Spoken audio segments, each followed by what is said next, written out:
I was going up to Sturgis one time. I had my wife on the back of my bike, and I hit a pretty big bump going across the bridge, and I about threw her off the back of my bike. Hey, I'm Misfit Heathens Desert Crew MF, and I'm chatting with Staxx.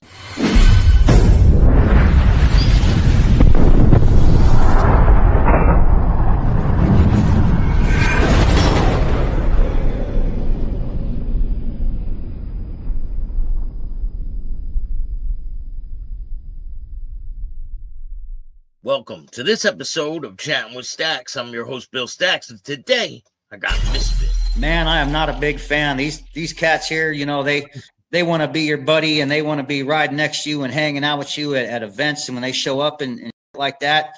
But yet when they're done, they take their what they call their cut off. These are the same dudes that want to cuff you and stuff you and give you a hard time and just be kids, you know. And I'm not a big fan about that. You want to be my buddy, and then you want to arrest me the next day, man. You know, you can go off on that. Yeah, I'm not a big fan of them by any means. Do you find that law enforcement bothers you guys a lot? Yeah, we've had some run-ins with the cops before. Crazy thing, you know, me and my vice president now, we were on a run going out to another club's clubhouse. We got stopped 3 times in one day by the gang task force in a matter of miles, bro. Miles. And it's just, yeah, we get hassled, you know what I mean? Other guys in the club, you know, they got their dislike for the clubs as well. Hazmat, he's a big one. He really despises cops, and he's very boisterous and vocal about that. I mean, I'm not as boisterous, but you know, I drive down the road and I see one, you know, I give him the finger, you know what I mean? You know, freedom of speech right there. You don't like it? I don't care if you like it or not, you know, I'm telling you what I think of you. But yeah, I mean, we have our own views and opinions of law enforcement and police, but yeah, you know, they do their thing, we do ours. We know where that line's drawn, and yeah, they're not welcome by any means. Why would they stop you 3 times? You know, that's the question we got too. Actually, the first time we got stopped, the cop said he had never seen our patch before. The second time we got stopped, the cop wanted to make sure that we were okay after we had just got stopped by the first cop.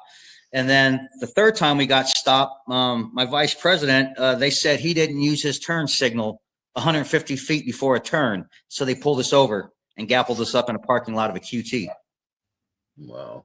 Yeah, you know, they're just jackasses, man. They just got nothing better to do. You know, the one cop, he asked me, he's like, hey, you mind if I take pictures of your cut? And I'm saying, yeah, I mind if you take pictures of my cut. You're not taking any pictures of me. And then this sucker, he says, well, that's okay. My body cam's going to get everything. I'm just like, really? Yeah, whatever. Yeah, I see how you guys roll. What's it like when you guys are out riding in a pack?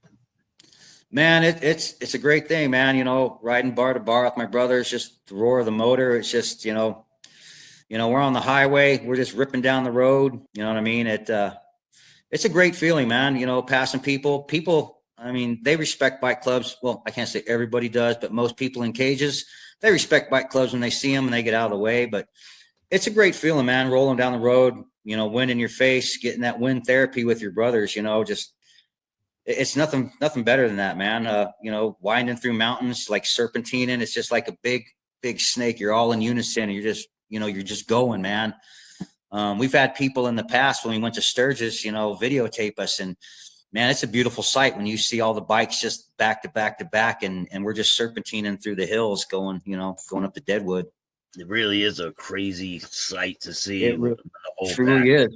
How many places have you guys been, and have you guys traveled far? I've traveled a little bit, you know what I mean? We were going to Sturgis for quite a while there, you know, going up to South Dakota, riding up there, going up to Spearfish. Sturgis pretty far, right? Sturgis yeah, pretty it's far, like, right? From where we're at right now, it's like 1,296 miles one way. So it's a nice little ride. It's a nice little ride going up there. You know, it takes about a day and a half to get there, just, you know, rolling on the sleds. But, you know, we stay in Spearfish up there at the campground, and then we roll into Sturgis. But I've been to Sturgis, South Dakota. I've been to Colorado, Utah, California. I've been to a couple places around. I know there's other brothers in the club that have rode basically like from coast to coast. They've gone, you know, I haven't done that kind of trip yet. But maybe one day when I fully retire from the union, but right now I don't have that much time. But, you know, yeah, we've traveled around quite a bit. You know what I mean? When you're off of work, do you ride your bike every day? Oh man, you know what? My bike is my primary ride to work. You know, my wife, she drives her car. She drives her Beamer, and I ride my bike, man. You know, that's what I do. Rain, snow, when we do get it, sometimes every now and again. I've rode in snow a couple times down here. Not a big fan of that, but rain, you know, anything, man. I ride every single day to and from work. So being on the road and going on these trips, have you ever seen any situations you could walk me through?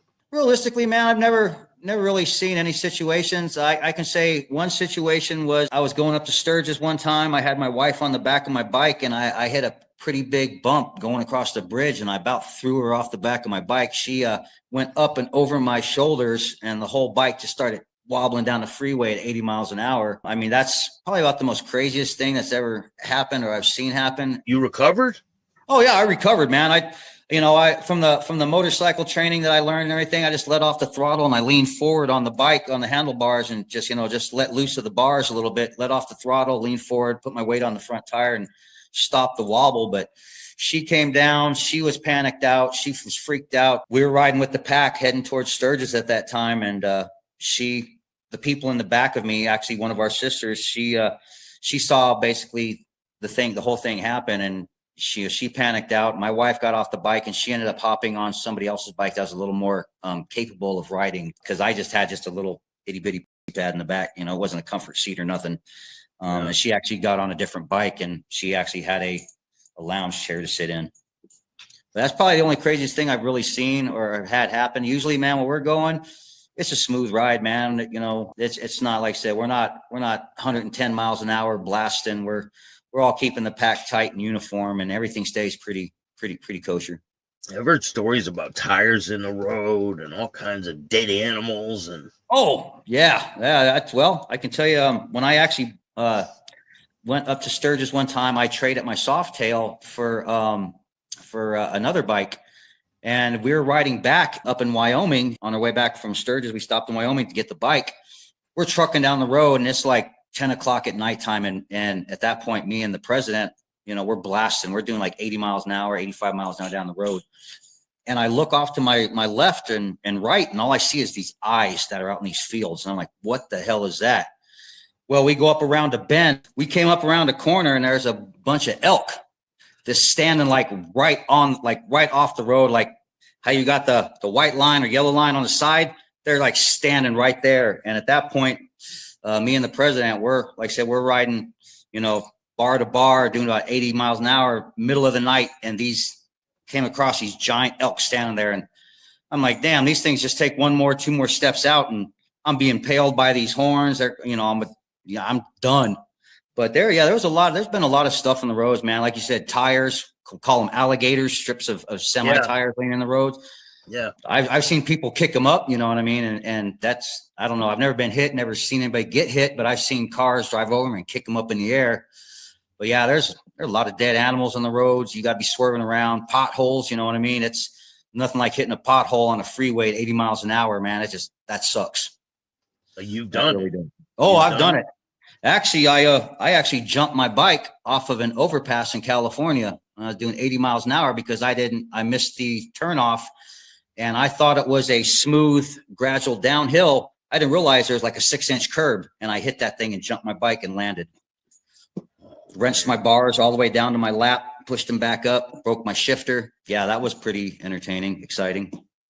Have you ever had any accidents? No, man. I've never had any accidents yet, but it's not if, it's always when. You know what I mean? It could not even be your fault and something's going to happen. You know what I mean? Unfortunately, we like Travis. He's one of those guys in our prospect, who just had another one. Just unfortunate people not paying attention, and things happen, man. It could be no fault of your own, and you're going down. Yeah, it's like they especially out there where you live, there's a lot of accidents I've noticed. Oh, it truly is, man. Well, Arizona is one of the leading retirement states. So we got a buttload of old people that are out here, and they just don't pay attention to, even if they do see you, it's like, they don't care. They're still going to do what they're going to do. Cut you off, move over. It is what it is. And, there's quite a few drivers out here that just don't pay attention to the bikers no matter what, you know. Yeah, it's wild. Were you there when the accident happened with the Prospect? Yes, I was actually. Yeah, I didn't see the whole thing happen because I was in the front and he was in the back.